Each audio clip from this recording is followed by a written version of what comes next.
welcome to Global Optimum, the podcast dedicated to making you a more effective altruist. I am Daniel Gambacorda. We're going to start off today with a groaner. If the Fonz was an effective altruist, which cause would he support? Friendly AI. This episode will feature two segments. Apply Psychology, in which I will discuss strategies for enhancing creativity, and Check This Rec, in which I will provide you with a recommendation of a book, article, podcast that perhaps you are not familiar with. Let's get into it.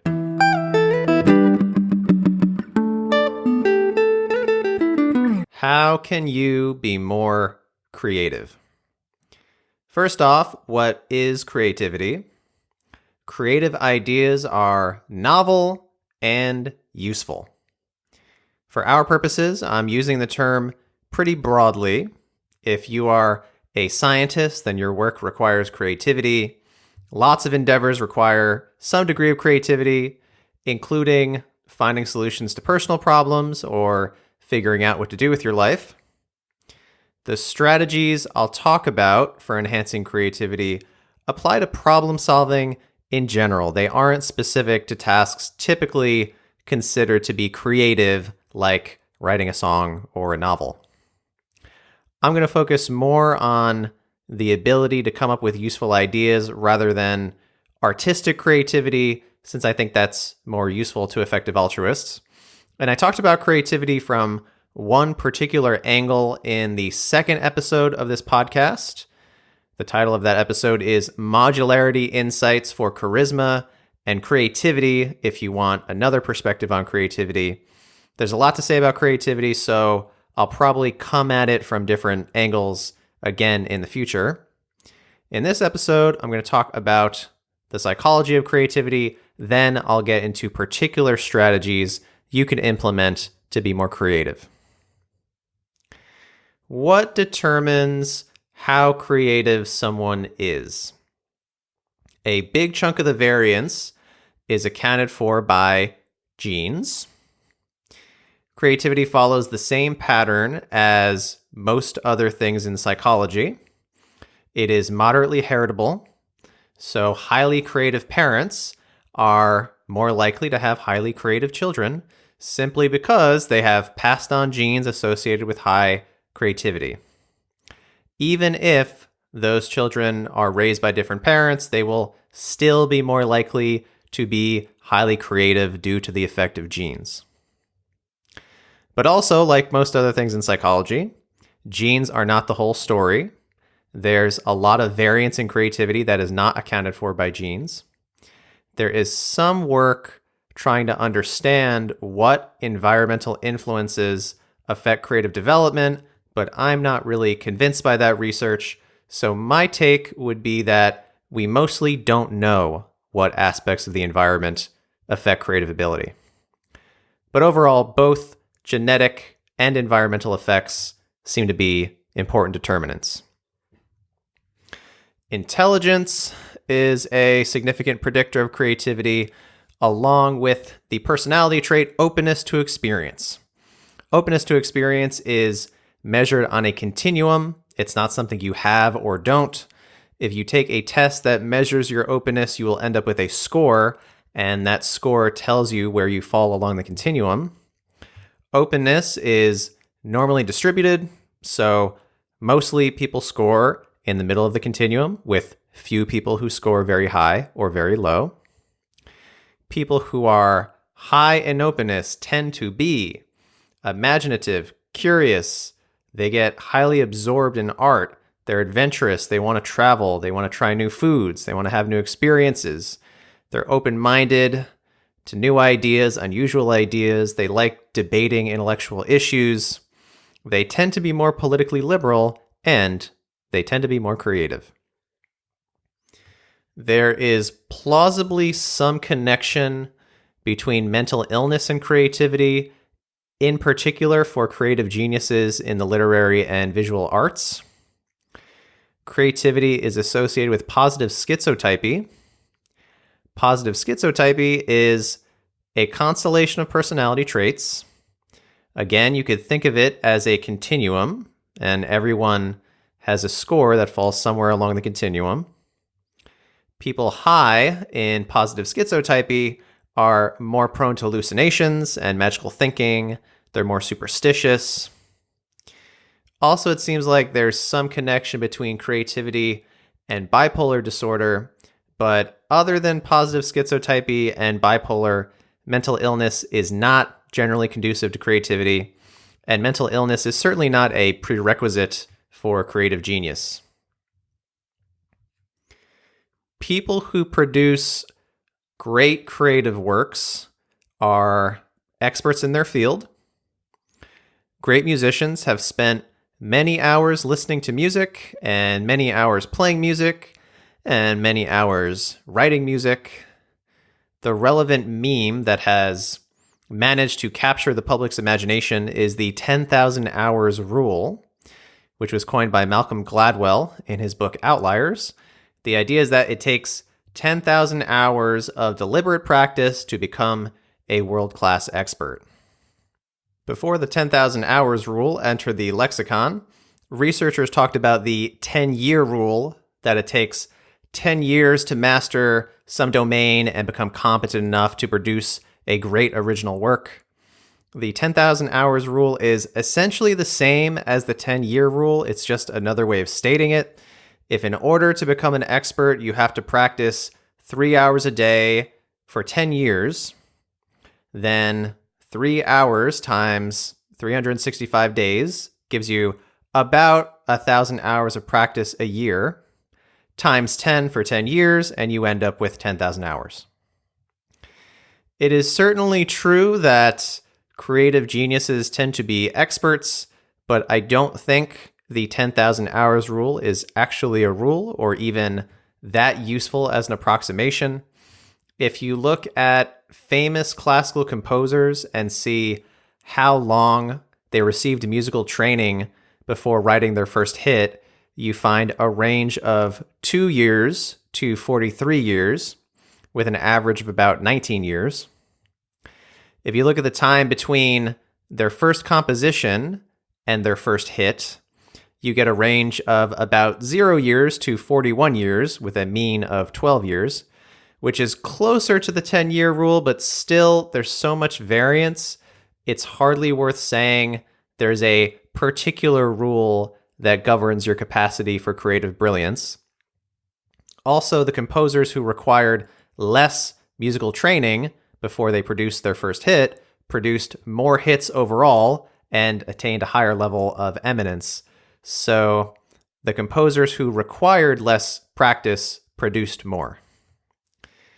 We might say that the composers who required less practice before producing a hit were more talented, and, well, some people are more talented than others. Highly creative people tend to have wide-ranging interests. If you look at great scientists, they tend to be interested in fields aside from the field they work in. Also, they often have artistic interests. Creative people commonly work on multiple projects at the same time. Creative geniuses tend to be extremely productive. They produce many works, only some of which are brilliant masterpieces. As a general rule, the more works a creator produces, the more likely they are to produce a masterpiece. Some examples of prolific scientists include Charles Darwin, who produced 119 publications, Francis Galton, 227 publications, Albert Einstein, 248, William James, 307. Thomas Edison held 1,093 patents, which was the record up until 2003, when he was surpassed by Shunpei Yamazaki, who is currently killing the patent game with more than 5,300 patents. Here's a relevant quote by the psychologist Frank Barron. Quote, "There's good reason for believing that originality is almost habitual with persons who produce a really singular insight. The biography of the inventive genius commonly records a lifetime of original thinking. Though only a few ideas survive and are remembered to fame, voluminous productivity is the rule and not the exception among the individuals who have made some noteworthy contribution. End quote. The distribution of creative achievement is highly skewed, which is to say that in a given creative domain, a small fraction of creators produce a disproportionately large fraction of the total work. A lot of people create a little, and a few people create a lot. Across various scientific fields, the top 10% most prolific scientists produce about half of the total work. In classical music, there are about 250 composers who have contributed to the standard repertoire. They've written something with enduring appeal. That said, about half of the standard repertoire was written by only 16 composers. In general, creative geniuses are responsible for a good chunk of scientific progress and great art. Of course, great scientists have stood on the shoulders of giants, but still, creative genius is a thing. It's not a myth, and it's not just one person taking the credit for the work of lots of other people, though, of course, that does happen as well. Psychologists talk about different types of thinking being related to creativity. I'm going to talk about divergent thinking and convergent thinking. Divergent thinking refers to exploring many possible solutions, coming up with lots of ideas, in particular in cases where there is no single correct answer. One way psychologists measure divergent thinking is with the alternative uses test. Participants will be given some time limit and told that within the time limit, they need to think of as many alternative uses as they can for some common item like a brick or a tire. So for example, you have 4 minutes to write down all of the uses you could think of for a brick. After you do that, your responses would be coded. Someone would analyze how many responses you came up with. Are your responses actually non-standard and feasible? How novel are your ideas? And you could end up with scores for divergent thinking. Convergent thinking, on the other hand, refers to coming up with the single best solution to a problem. When you solve problems that have a standard correct answer, you are engaging in convergent thinking. The kinds of questions that would be on an intelligence test are measures of convergent thinking. So here's an example. Mike had a jar of nickels that had 5 more nickels than he originally thought. If the total amount of nickels was $4.35, how many nickels did Mike think he had originally? That type of problem is very well defined. You can figure out the series of steps you need to take in order to solve it, though it doesn't seem like a test of creativity per se. Another measure of convergent thinking, which is more related to creativity, is the remote associates test. For this test, you are given 3 words, and you have to find a new word that all 3 given words are related to. Here's an example. Your 3 words are cottage, Swiss, cake. You can think about what word relates to each of the 3 given words. In this case, the answer is cheese. Cottage cheese, Swiss cheese, and cheese cake. I'll give you another one and give you a second to think this time. Your 3 words are dream, break, light.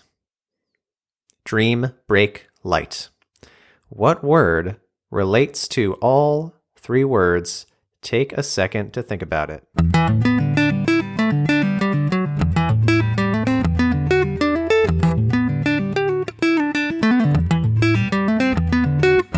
The answer is day. Daydream, daybreak, daylight. Divergent thinking and convergent thinking are both important for coming up with creative solutions to problems. I will mention one more problem type related to creativity, and that is insight problems. Insight problems require that you restructure the problem before you can solve it. Unlike the nickel question, there's no clear set of steps you can follow that quickly become apparent. Rather, you have to have an insight. You have to somehow change how you are viewing the problem. So here's an example of an insight problem. There is an ancient invention still used in many parts of the world today that allows people to see through walls. What is it? I'll give you a second to think about it.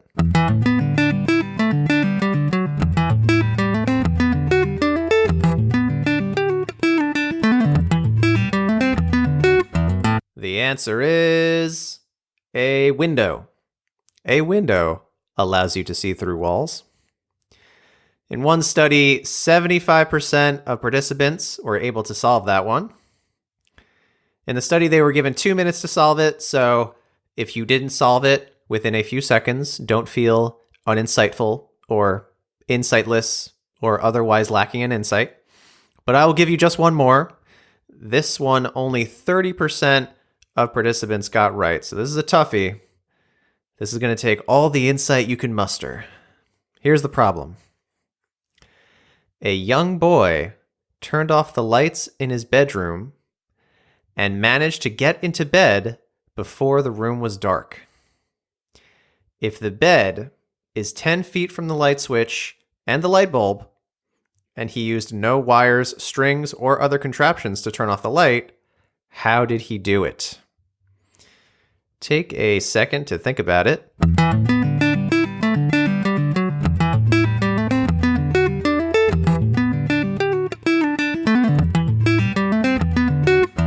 How can you turn off a light and get into bed before the room is dark? You can do it if it's daylight outside and there's light coming in. If there's sunlight coming in, then you can turn off the light switch, but the room still won't be dark, and then it's not much of a challenge to get into bed before it becomes dark.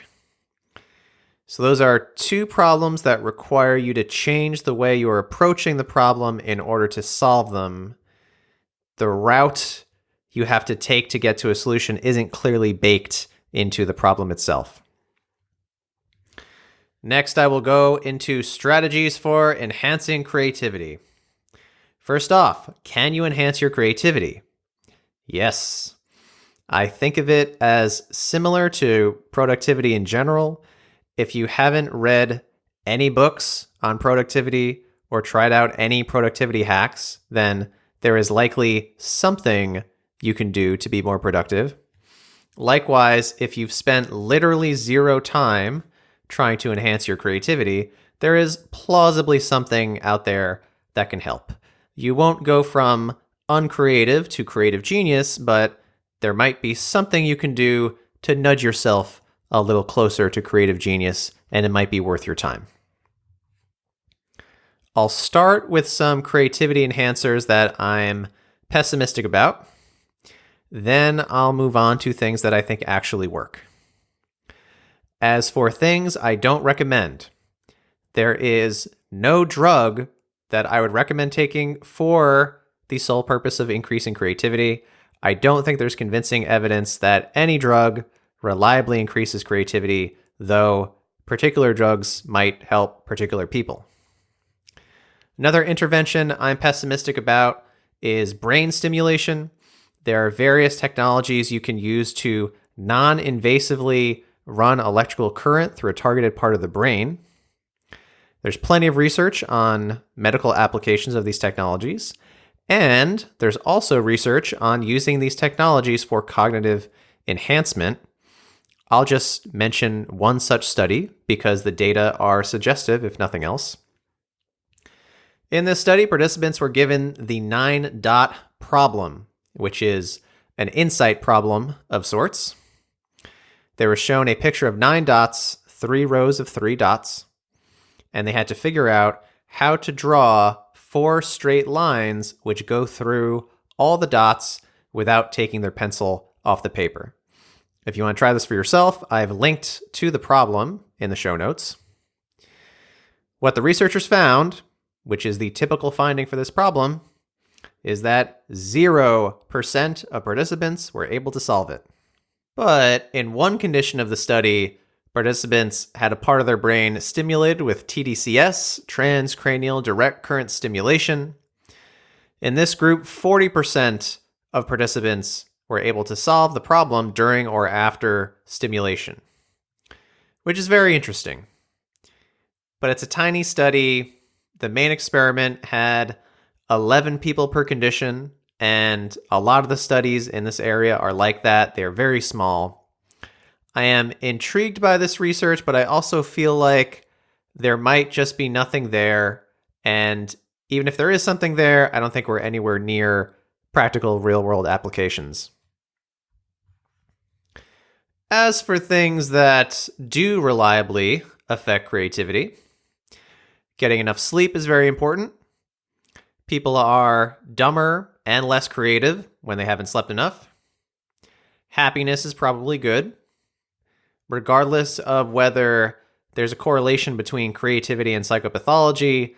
Being depressed is definitely not good for creativity. If anything, being in a positive mood makes us more creative. And anxiety is reliably bad for creativity.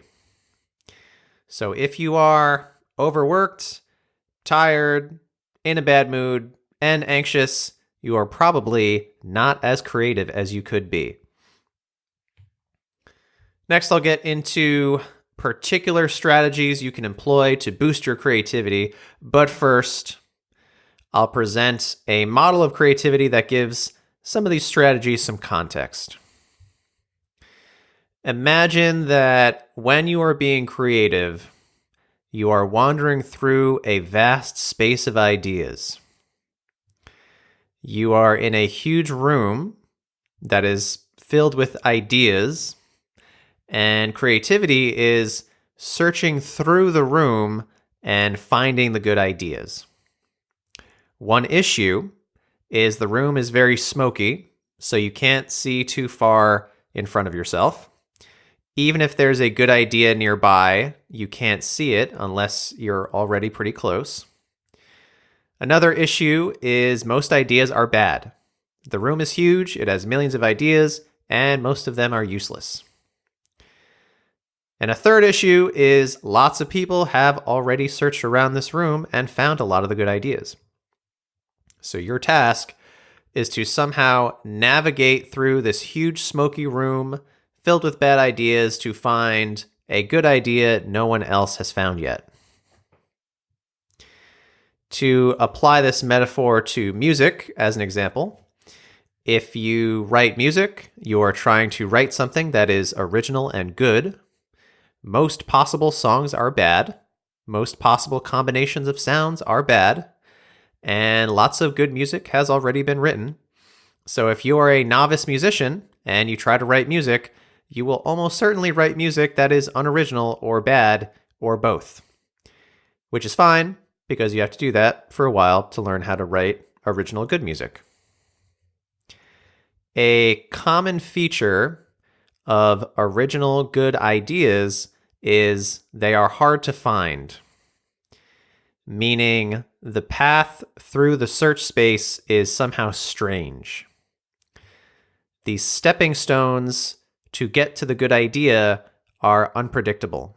There are still good ideas out there, but the route one has to take through the huge smoky room is so counterintuitive that no one has taken it yet. Here is an example of using this model to understand creativity. This example comes from just a few days ago. I was in the shower, and I was thinking that I needed to come up with a joke for this episode. I begin every episode with a dumb joke, and it's meant to be an inside joke for effective altruists. I will repeat the joke because the details are important, and maybe some listeners skip the joke, though I can't possibly imagine why anyone would do that. Okay, here's the joke. If the Fonz was an effective altruist, which cause would he support? Friendly AI. Now, as far as dumb jokes go, that's a pretty good dumb joke. It does require that you know who the Fonz is, and you're familiar with the term friendly AI, which is an outdated term. But if you are in the intersection of that Venn diagram, it is a groaner par excellence. Or maybe not. But for this example, I'm going to ask you to just take as a premise that this is a good dumb joke. So I'm in the shower, and I'll share with you my thought process as I wrote this joke. All of this happened within the space of 5 minutes. I started with the punchline. It has to be some inside reference that only effective altruists will understand. I was thinking about what term I can use. I ended up landing on friendly AI because I had a sense that there's something I can do with the word friendly. It felt like it could lend itself to a double meaning or something. Then I think about the setup. My first thought is to somehow work Friendly's into it. Friendly's is a diner chain known for its ice cream, so I figured maybe I can write a joke having to do with ice cream. But then I figured not enough people know about Friendly's, so I rejected that idea. Then I thought that if you see someone walking a dog and you want to pet the dog, you ask if the dog is friendly. So I was thinking maybe the joke can be an effective altruist asking if somebody's robot dog is friendly AI. But I thought that wasn't really funny. Then I was thinking that the sound of AI could maybe be part of a word. Like maybe there's a word that starts with AI, or that sound is somewhere in the word AI. So I'm thinking of words that have the sound AI in them. And as I'm playing around with that, I landed on A. And A reminded me of the Fonz, and at that point, I was able to put the joke together. To relate my thought process to the model of creativity I've been talking about, you can conceptualize what I was doing as wandering through joke space. I was sort of haphazardly searching around this vast space, trying to find something original and funny, and importantly, the route I took to my eventual destination was quite circuitous. I didn't know where I was going to end up, and the path I took to get there felt quite random. I didn't set out to write a joke about the Fonz, I just stumbled into it. Good ideas often have a stumbly quality to them. You explore a space not knowing what you will find, and figuring that much of what you find won't be useful, but there's a chance you discover something interesting. You see a similar circuitousness in the history of technology. The path innovators take to their innovation looks strange and unpredictable. It's not just a set of logical steps that you can see from the outset. Here's an example. This is a quote from the book Why Greatness Cannot Be Planned by Kenneth O. Stanley and Joel Lehman.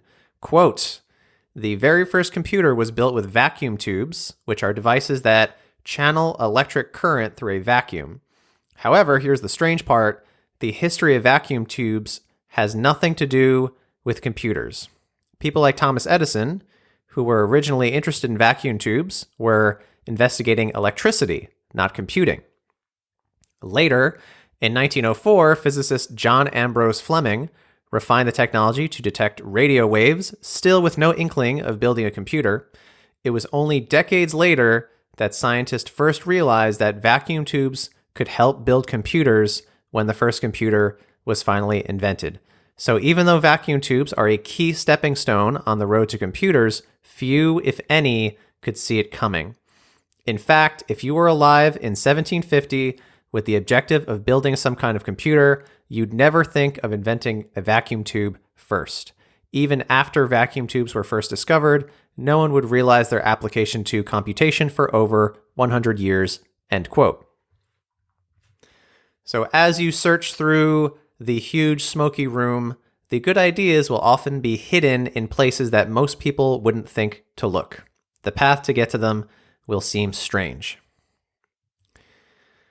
Now, all of that having been said, how do you go about finding the good ideas?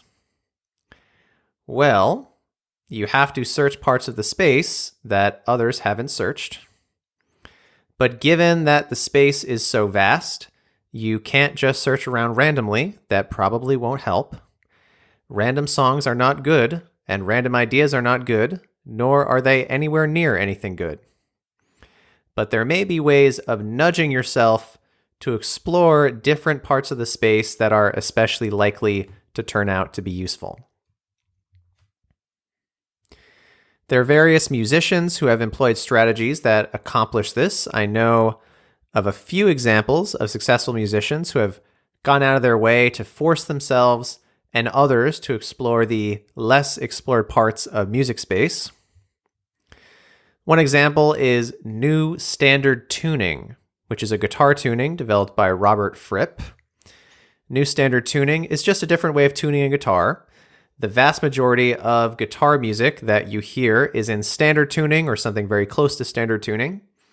If you play the 6 strings of a guitar in standard tuning open, the notes are E, A, D, G, B, E. In new standard tuning, the strings of the guitar are assigned C, G, D, A, E, G, which has more range and the intervals between the strings are different. One goal of new standard tuning is just to get guitarists to play differently. If you've played guitar in standard tuning for years, then you're familiar with well-established patterns you can follow, and you've developed a certain way of playing. If you force yourself to play in a different tuning, you can't fall back on the habits you developed. You have to play differently. And by forcing yourself to play differently, you are possibly exploring a part of music space that you haven't explored yet.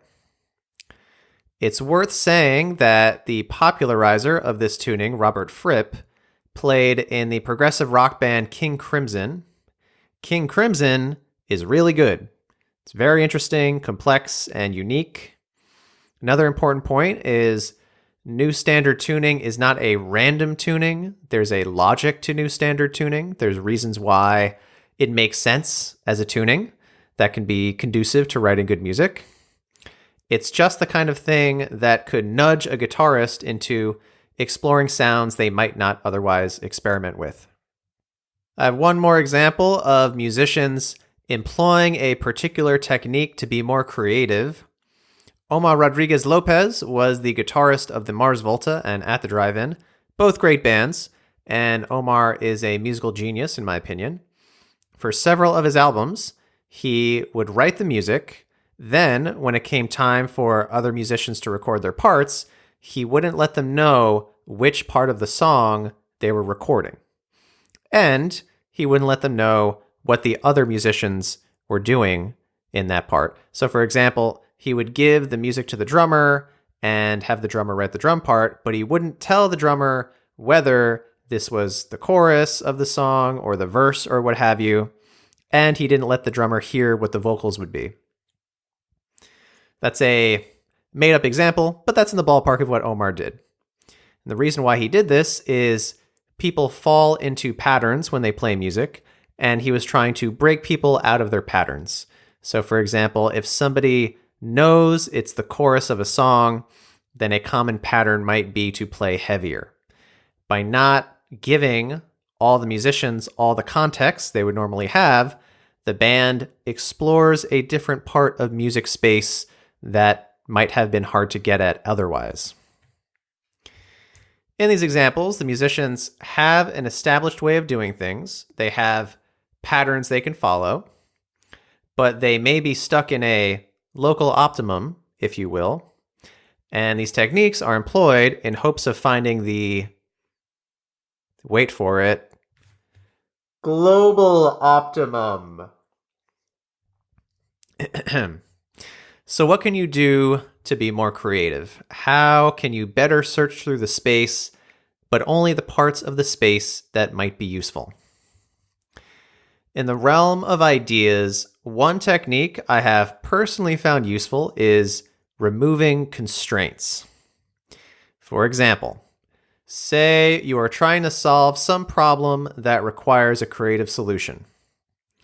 One thing you can do is remove some of the constraints on the problem and try to solve this less constrained problem. One question I've asked myself is, what would solve this problem but isn't feasible? In other words, what would definitely solve the problem but is something I couldn't actually pull off for whatever reason? I've used this several times and it has really worked well for me. What's happened is I'll think of an infeasible solution, but then I figure out a way to make the infeasible solution feasible. For example, an infeasible solution might be something that's too expensive or takes too much time or goes beyond your skills.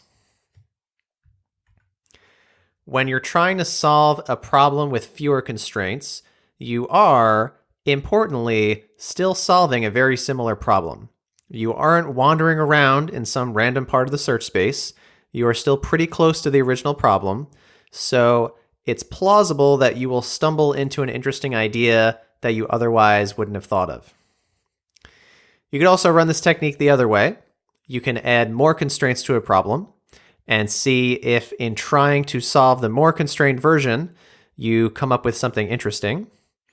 I personally haven't played with this, though there are serious people who say that it helps them.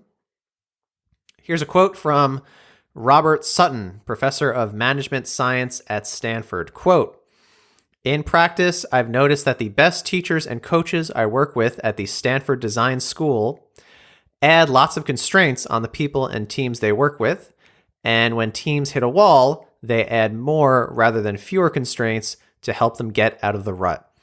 Their natural tendency is to figure out how long an exercise, lecture, or assignment should take, and then cut that time in half. Or how much money is needed to build a prototype and cut it in half or by 90% and try to figure out how to build and test it," end quote. There may be other ways of employing this type of strategy that's more directly applicable to whatever your creative endeavor is.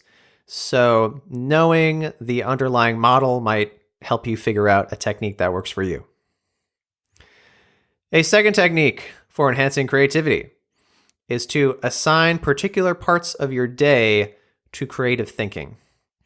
In particular, parts of your day when you are busy but your mind isn't occupied.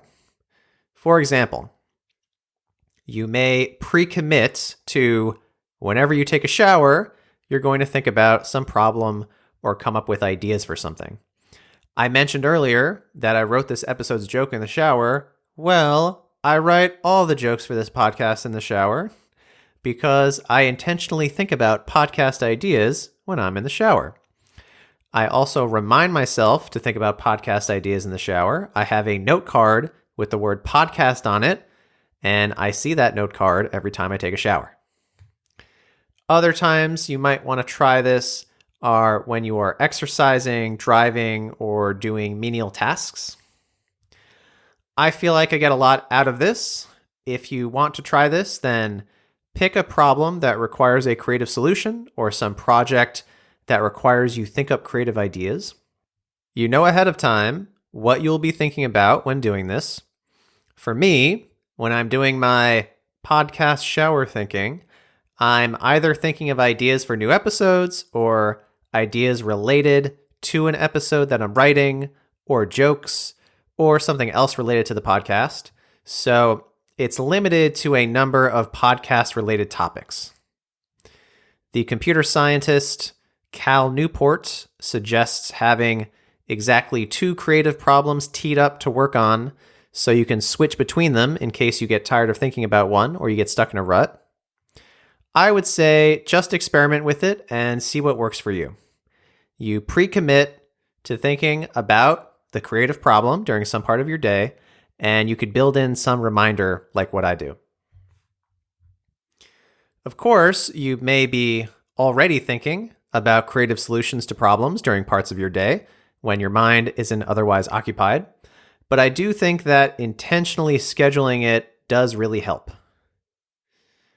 Why does this technique work? Well, one obvious reason is it can cause you to spend more time on creative thinking than you otherwise would.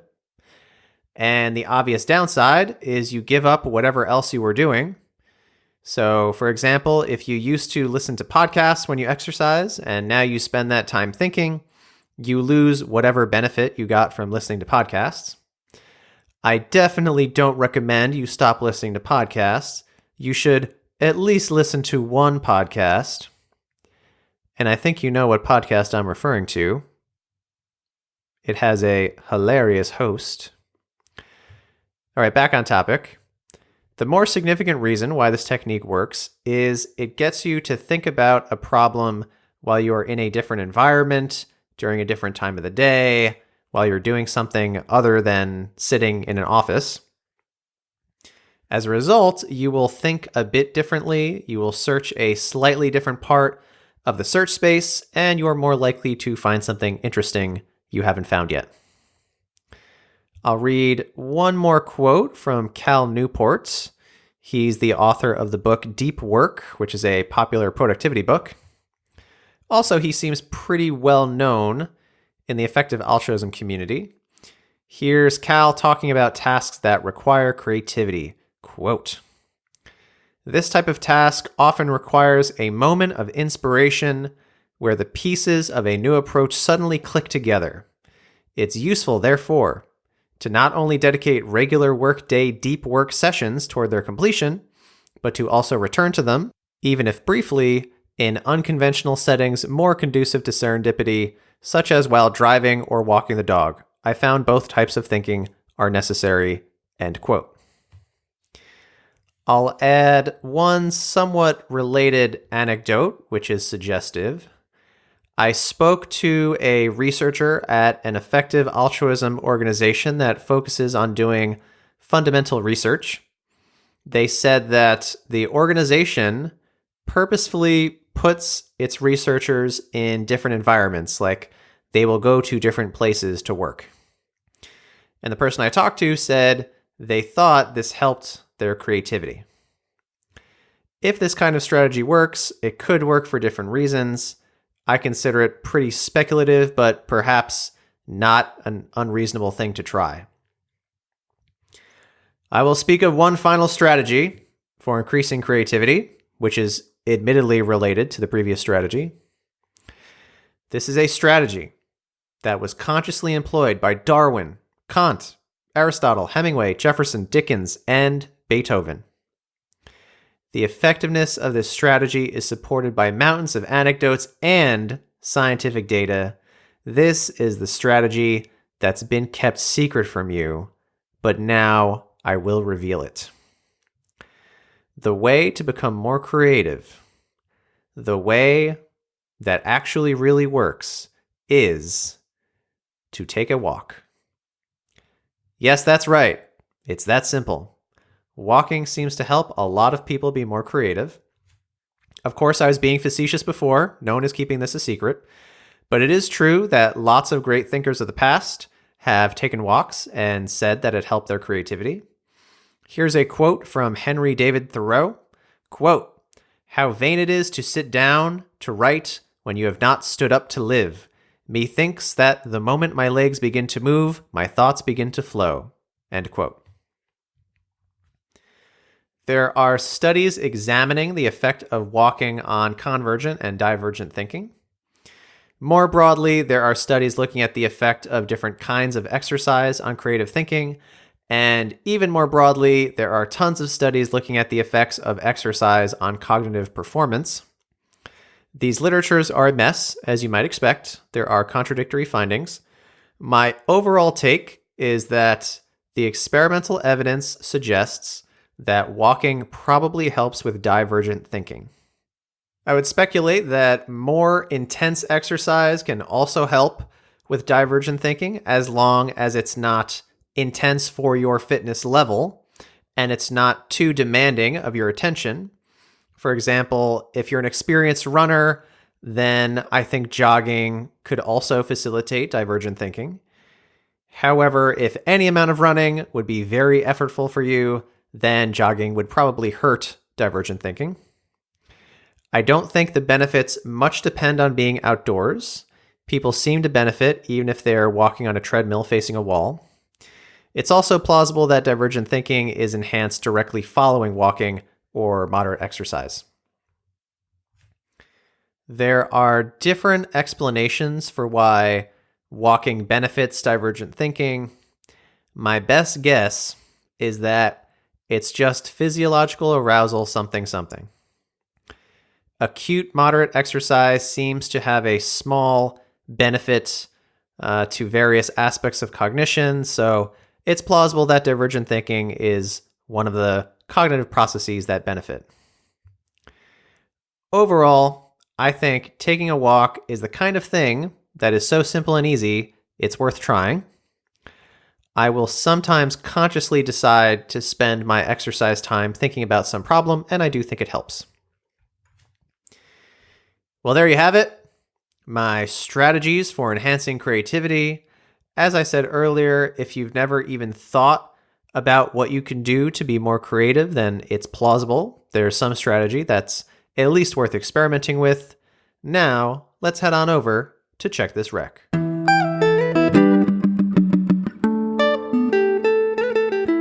In this segment, I recommend some bit of media that you are perhaps unfamiliar with. In the last segment, I mentioned that creative ability is strongly affected by genes. Genes aren't the whole story, but they account for a good chunk of the variance in creativity. Maybe you wondered, how can we know that?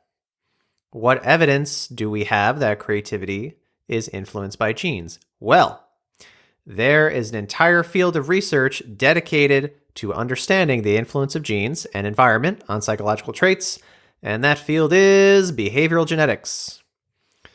Say you want to understand what shapes intelligence. Well, according to behavioral genetics, if you're looking at adults in Western countries, most of the variance in intelligence is accounted for by genes. And within the normal range, the effect of parenting style or growing up in a particular home is very small, which is to say, parenting doesn't seem to have much effect on adult intelligence. There are significant environmental effects on intelligence, but those effects don't come from the environment that siblings share growing up. It's something else. If this sounds surprising or interesting, then I would recommend checking out a book that came out fairly recently titled Blueprint: How DNA Makes Us Who We Are by Robert Plomin. There are a number of trade books out about behavioral genetics. I recommend this one mainly just because it's recent. I think behavioral genetics has produced some of the most important findings in social science. I think the finding that adult intelligence is strongly influenced by genes is interesting and totally solid. There's so much evidence at this point that you really have to have your head in the sand to deny it. Yet, we do live in a time when many people, including social scientists, will just pretend behavioral genetics doesn't exist. I think the natural inclination of many people is to reason that a particular scientific finding logically requires us to adopt some social policy, and people feel like the logically required policy is bad, so the science must be denied. But I don't think the findings of behavioral genetics mean we have to redesign society in some awful way. And in general, we should be able to know the truth without flinching away from it. So if you aren't already familiar with behavioral genetics, and you have a sec, check this rec.